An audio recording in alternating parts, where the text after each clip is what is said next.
बे समाव बर' हारिनि थाखाय फिन आरोबाव मोनसे गोजोनथाव खौरां। लेन्ड रिसर्च गभर्नमेन्ट अफ इन्डियानि हेफाजाबाव बिटिआर ओनसोलनि रेभिनिउ गामिफोरखौ ड्रन आरो गोदान मुगानि सार्भे टेकनिकजों सुनाय आरो सुफांफिननाय हाबाफारिनि बेखेवजानाय हाबाफारि लानाय जादों।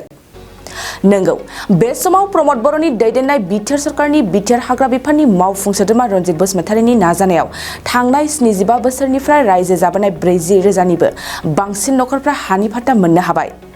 बेबादिनो फिन आरोबाव माखासे ओनसोलखौ रेभिनिउ भिलेजआव सोसननाय आरो सोदांफिननायजों लोगोसे हानि फाट्टा होनायनि राहा लामा लानो थाखाय फिन बिटिआर सरकारनि मोनसे गोदान थांखिबाव।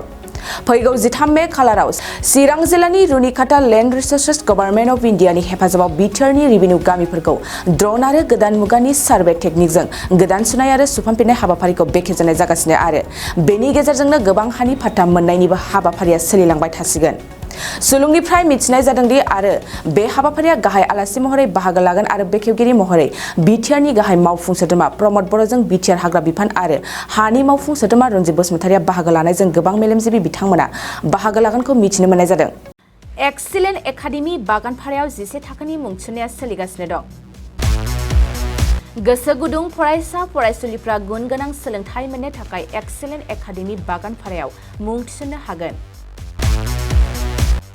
बाक्सा जिल्लानि बागानपारा सारियालिनि सानजा फारसे थांनाय लामानि साखाथियाव दं एक्सिलेन्ट एकाडेमि बागानपारा। बे एक्सिलेन्ट एकाडेमि बागानपारायाव नांगौबादि गुन गोनां सोलोंथाइनि राहाया दं। थिखानाय आयदा हिसाबै इंराजि आयदाखौ लाथारनांगोन। बेजों लोगोसे एसामिस, बड', हिन्दी, नेपाली, अल्टारनेटिभ इंलिश सायख'नानै लानो हागोन आरो पलिटिकेल साइन्स, इडुकेसन, एडभान्स एसामिस, एडभान्स बड', लजिक एन्ड फिलसफि, इक'नमिक्स, जिअ'ग्राफि, एन्थ्रप'लजि बायदि आयदाखौ सायख'नानै लानो हागोन। लोगोसे आलादायै बेसेन होनाङै कम्पिउटार क्लासबो लानो मोनगोन। एक्सिलेन्ट एकाडेमि बागानपारायाव experience and qualified teachers, best education with adorable fees, education with modern technology. The admission fee charges would be considered for below poverty line and brilliant students. Hostel facilities for boys and girls बायदि बायदि।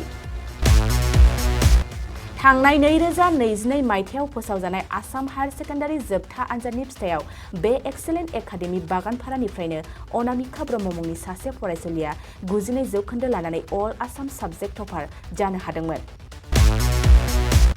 लोगोसे बोहैथि बोसोर 2023 मायथाइनि थाखाय excellent academy बागानपारायाव गोसो गुदुं फरायसाफ्रा मुं थिसननो थाखाय फरायसालियाव फैनानै फर्मखौ लांफैनो हासिगोन आरो मुं थिसननो हासिगोन।